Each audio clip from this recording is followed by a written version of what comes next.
Socio-economic aspects of the Vedic age. Vedic age का socio-economic aspects. The importance of cattle, horses and chariots in society. Society में cattle, horses और रथ का importance. Rigveda contain many prayers of for cattle, children, especially sons, and horses indicating their importance in society. तो ऋग्वेदा में बहुत सारे prayers है, प्रार्थनाएं हैं कैटल्स के लिए, गाय के लिए, बच्चों के लिए, स्पेशली सन्स के लिए और हॉर्सेस के लिए, जिससे समझ में आता है कि ये सब जो है सोसाइटी में कितना इम्पोर्टेंट चीज़ें हैं. Horses are yoked to chariot and used in the battles, primarily for to capture cattle.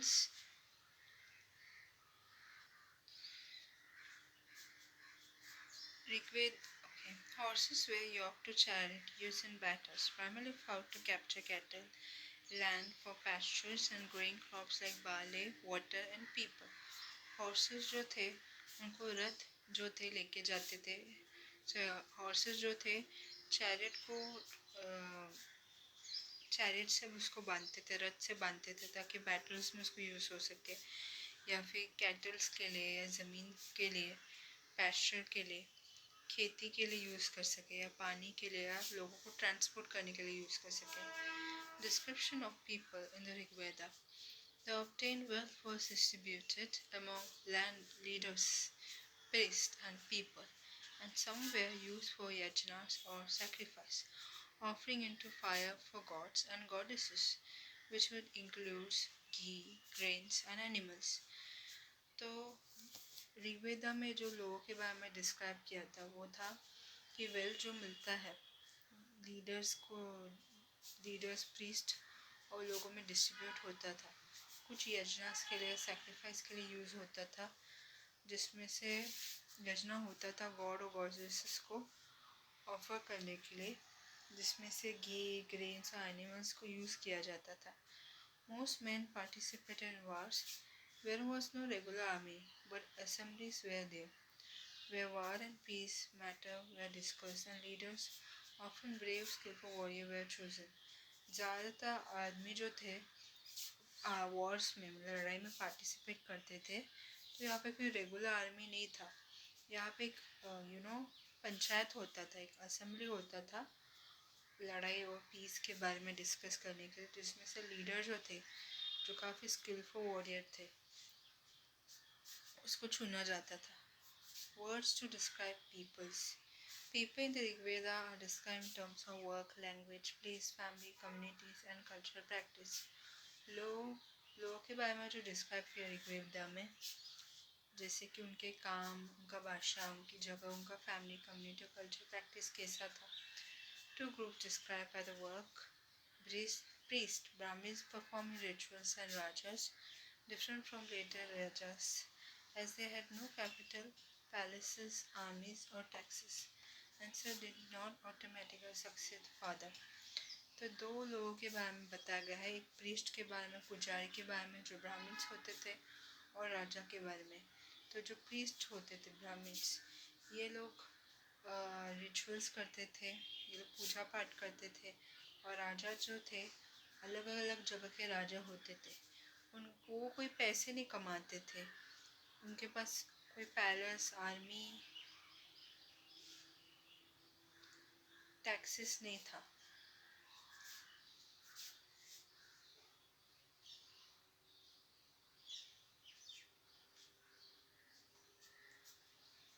और उनके बेटे भी उनकी जगह राज्य नहीं कर सकते थे.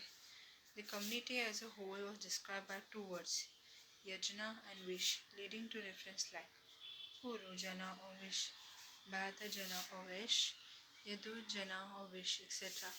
कम्युनिटी जो है, जो दो वर्ड्स में डिस्क्राइब होता है, जना और विश, जो रेफरेंस पूर्व जना से आता था या फिर विश से, तो भरत जना या फिर विश, यदु जना जो था या फिर wish, etcetera. Hymns composers describe themselves Aryas, an opponent as Dasa or Dasyasyu, Dasyus, who did not perform sacrifice and probably spoke different language. Later, Dasa and Dasi mean slave, that is, people captured in war and treated as a property. Poem में आर्यस के बारे में describe किया है और उनका opponent मतलब उनका ऑपोजिट था दासास या दस्यूस। अब ये दासा या दस्यूस जो थे सेक्रीफाइस नहीं करते थे और ये अलग भाषा में बात करते थे। बाद में लोगों ने इन्हें दासा या दासी का नाम दिया, इसका मतलब है स्लेव। ज़्यादातर दास और दासी स्लेव जो थे ये वो लोग थे जिनको लड़ाई से हारे हारे हुए देश के लोगों को कैप्चर करते थे और उन्हें स्लेव के जैसा ट्रीट किया जाता था, एक प्रॉपर्टी के जैसा ट्रीट किया जाता था। While the Rigveda was composed in the northwest, there were other development elsewhere. तो ऋग्वेदा जो था वो कंपोज होता था नॉर्थ वेस्ट में, तो दूसरे भी डेवलपमेंट होते थे। Points to ponder. Vedic literature in different phases talks about different kind of hierarchy. Vedic literature थे अलग अलग phases में वो अलग अलग hierarchy के बारे में बताता है. From a two tiers division in the beginning, the four Varna system, an untouchable emerged by the end of the later Vedic age. तो दो टायर डिवीजन होता था शुरुआत में, जो चार वर्ना सिस्टम में डिवाइड हुआ, उसमें से अनटचेबल भी आया वैदिक एज के बाद. Do you think this segregation has divine genesis? क्या आपको लगता है ये जो वर्ना सिस्टम की वजह से जो डिवीजन हुआ है, क्या ये कोई भगवान ने किया है या कोई किसी दिव्य शक्ति ने किया है? Don't you think such segregation of human population is a result of social elitism rather than religious factor? क्या आपको लगता है कि ह्यूमन पॉपुलेशन का डिवीजन जो हो रहा है वो सोशल एलिट की वजह से हो रहा है, ना कि रिलीजियस फैक्टर की वजह से?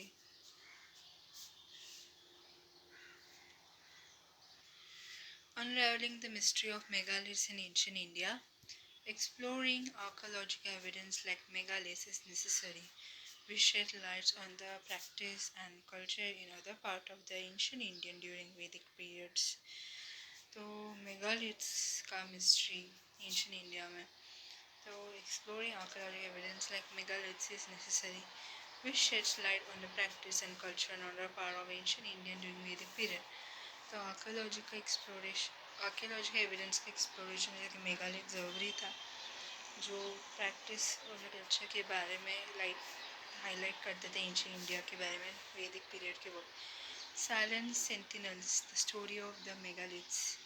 Megaliths are large stone boulders arranged by people to mark burial sites. तो मेगालिथ जो थे बहुत बड़े स्टोन्स थे जो लोग अरेंज करते थे burial sites पे.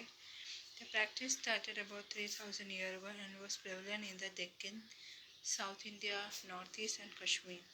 ज़्यादातर ये 3,000 साल पहले ये सब स्टार्ट हुआ Deccan, south India, north east और कश्मीर में.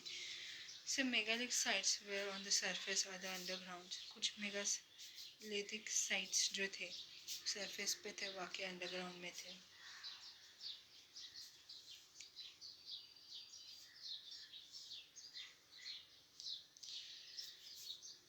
Sometimes a circle of stones or a circle large stone indicate underground burial. This type of megalith is known as cest. कभी कभी स्टोन्स को सर्कल में अरेंज किया जाता था जिसमें से एक बहुत बड़ा स्टोन होता था, इससे इंडिकेट होता था कि ये एक बरियल साइट है. तो इस टाइप का मेगालिथ्स को बोलते थे cyst. Some cysts like the one shown here have a port holes that could be used as an entrance. कुछ सिस्ट में पॉट होल्स होते थे जो यूज़ होते थे एंट्रेंस के लिए. Sometimes a circle of stones or a single large stone indicates underground burial. तो कभी कभी स्टोन का सर्कल किया जाता था, उसमें से बड़ा वाला इंडिकेट करता था अंडरग्राउंड बरियल को. तो इस टाइप के मेगालिथ्स को बोलते थे cyst. Some cysts like the one shown here have port holes and that could be used as entrance. कुछ port holes जो थे उसे entrance के जैसे यूज़ करते थे. Steps involved in making megaliths. Finding suitable stones, breaking boulders, shaping stones, digging pits, transporting stones, placing stones in position, burying the dead. तो megaliths में जो स्टेप्स इन्वॉल्व होते थे, तो सूटेबल स्टोन्स ढूंढते थे, बोल्डर्स ब्रेक करते थे, स्टोन को शेप देते थे, डिग्स डिग्स को डिग करते थे, स्टोन ट्रांसफ़र करते थे, स्टोन्स को पोजीशन में रखते थे और डेड्स को रखते थे. Common feature of these burial include distinctive plaques and redware pots, iron tools and weapons, horses, skeletons and equipments, and stones and gold ornaments. तो इस बिरियल में क्या क्या रखा जाता था डेड बॉडी के साथ? ब्लैक और रेड कलर का पॉट्स, आयरन के टूल्स, हथियार, हॉर्सेस के स्केलेटन्स और सामान रखा जाता था, जैसे कि स्टोन्स और गोल्ड ऑर्नामेंट रखा जाता था. Left top horses equipment, left below axis and below is a dagger. तो यहाँ पर हॉर्सेस का हाँ, सामान, एक्सेस और खंजर जैसे चीज़ें रखते थे. Iron equipment found from megalithic burial. तो मेगालिथिक बेरियल से आयरन इक्विपमेंट मिला है हिस्टोरियन को, आर्कोलॉजिस्ट को. तो यहाँ पे देखो, गुर्जा होम मेहर घर, भीमबेटका, कोलादिवा मेहरका, चिरन कोलकाता, दाव जेल हिदिंग, भीमबेटका मुंबई, इनाम गांव हंसिंग, कुरनूल केव, ब्रह्मगिरी, पय्यन पल्ली, अदिशुलार, हल्लूर, लक्षद्वीप, वे बंगाल.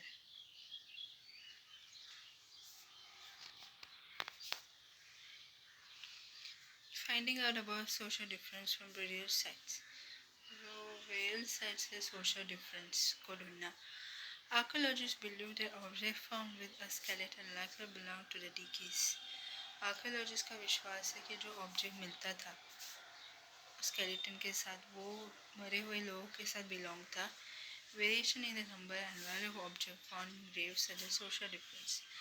तो ऑब्जेक्ट का नंबर और वैल्यू जो था वेरी होता था, ग्रेव में मिलता जैसे सोशल डिफरेंस सजेस्ट होता था. For example Brahmagiri refer to figure 3.3 for the location. One skeleton was buried with 33 gold beads and 2 stone beads, 4 copper bangles and 1 conch shells, while the other had only few pots, indicating difference in status, wealth and possibly role in society, chief versus follower. तो example Brahmagiri है. एक skeleton को बरी किया गया था जिसमें 33 gold beads था, 2 बीड्स, 2 कॉपर बैंगल और एक कॉन्शियल था. बाकी सारे पॉट्स थे जिससे उनका स्टेटस और वेल्थ के बारे में पता चलता था और सोसाइटी में वो कौन से पोजीशन में थे, चीफ थे कि फॉलोअर थे, ये सब पता चलता है. Study of burial spots for specific family. तो स्पेसिफिक फैमिली के लिए बेरियल स्पॉट का स्टडी करना. Some megaliths contain multiple skeletons, suggest that people possibly from the same family were buried in the same place but at different time. कुछ megaliths में बहुत सारे skeleton रहते हैं, जिससे पता चलता था कि सेम फैमिली से थे, वो अलग अलग टाइम में सेम प्लेस में बरीड होते थे. Bodies of those who died later they added through pot holes. ज़्यादातर बॉडीज जो रहते थे उन्हें पॉट होल से डाला जाता था. Surface stone circle or boulder likely served as signposts for burial site, allowing people to return to the same spot whenever necessary. तो सरफेस पे स्टोन को सर्कल करते थे, बहुत बड़ा पत्थर रखते थे, साइन पोस्ट है बेरियल साइट का, मतलब लोगों को अलाउ करते थे कि वो अगर आना चाहते वापस, किसी को याद करना चाहते तो वो आ सकते हैं. Another secrets of इनाम गांव, लाइफ, डेथ एंड ऑक्यूपेशन. इनाम गांव का सीक्रेट्स क्या है? लोकेशन. इनाम गांव on the river Goth was occupied by between 3600 and 2700 year ago. Refers to figure for the location. इनाम गांव ये जो जगह है रिवर गोद में है, ये 3600 से लेकर 2700 ईयर के बीच में था. Burial practice. Adult buried in the ground, headed towards the north, sometimes within houses, with food and water placed with dead. Burial practice. Adult को बरी किया जाता था ग्राउंड में, नॉर्थ की तरफ रखते थे। उनके हाउसेस वेसल्स, उनके घर पे जो भी बर्तन थे खाना था वो भी रखा जाता था। Notably, one man buried in a large clay pot jar in a 5-room house with a granary in the center of the settlement. Body in a cross-leg position, this could possibly indicate chief or a person of a high status. एक आदमी जिसे बहुत बड़े clay jar में रखा गया था, जिसमें 5 रूम थे उस हाउस घर में। उसके बीच में ग्रैनरी था, सेंटर था और उसका बॉडी क्रॉस लेग पोजीशन में था। इससे पता चलता है कि वो बहुत बड़ा हाई पोजीशन में थे या चीफ पोजीशन में थे, हाई स्टेटस वाला आदमी था। Determining sex, the sex of skeleton. Some are deduced from the accompanying objects, but a better way is to examine the bone structure, particularly the hip and pelvic area. तो कैसे किसी body का gender पता चलता था skeleton को देखकर?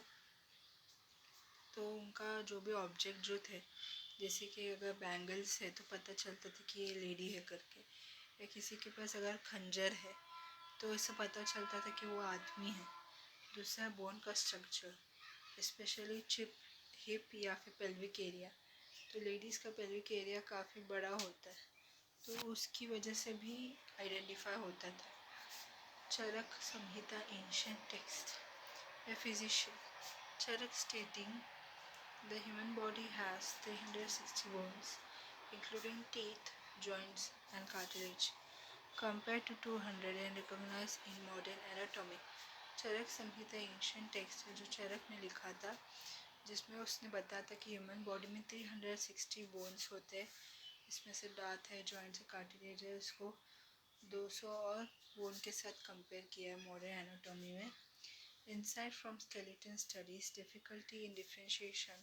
Not easy to differentiate between male and female skeleton based on accompanying objects like jewelry, as men also wore ornaments. तो आदमी और औरत के बीच में कुछ फ़र्क तो नहीं दिखता था, क्योंकि आदमी और औरत दोनों भी ज्वेलरीज पहनते थे, ऑर्नामेंट्स पहनते थे, गहने पहनते थे। Accurate method, examine bone structure, particularly the hip or pelvic area, which is generally larger in women for childbearing. तो साइंटिफिकली मेल्स और फीमेल का स्केलेटन का फ़र्क किया जाता था उनका पेल्विक एरिया, उनका बोन स्ट्रक्चर्स के हिसाब से, क्योंकि औरतों का जो पेल्विक एरिया जो रहता था, हिप, बहुत ही बड़ा रहता था चाइल्ड बीरिंग के लिए, बच्चों प्रेगनेंसी के लिए। ऑक्यूपेशन एट इनाम गाँव, variety of seeds, seeds of wheat, barley and pulses, millets and peas and sesames were found. बहुत सारे वैरायटी की सीड्स जैसे कि गेहूँ, barley, rice, pulses, millet, peas, sesames, ये मिला seeds. Animal remains, bones of various animals, many with cuts marks indicating such as food. तो उस वहाँ पर बहुत से एनिमल्स के बोन्स मिले, कुछ एनिमल्स के बोन में कट्स थे, इसका मतलब ये था लोगों ने उसे एज अ खाना करके कंज्यूम किया। Animal includes cattles, buffalo, goat, sheep, dog, horses, ass, pig, sambar, spotted deer, black buck, antelope, hares, mongoose, birds, crocodile, turtle, crab and fish. बहुत से एनिमल्स के स्केलेटन्स मिले, जैसे कि कैटल है, बफेलो है, गोट है, शिप है, डॉग है, घोड़ा है, डोंकी है, पिग है, सांबर जैसे deer, spotted deer, black buck big deer है, एंटीलोप बिग डियर है, हेयर मतलब खरगोश, ओके, और रैबिट्स और mongoose, birds, crocodile, turtle, crabs and fish, इन सबके बोन्स मिले। Collected fruits like ber, amla, jamun, dates and various berries were also collected. Fruits के सीड्स भी कलेक्ट किए हैं इस गाँव से, इनाम गाँव से, जैसे कि आंवला हो गया, बेर हो गया, जामुन, डेट्स और बाकी दूसरे बेरीज।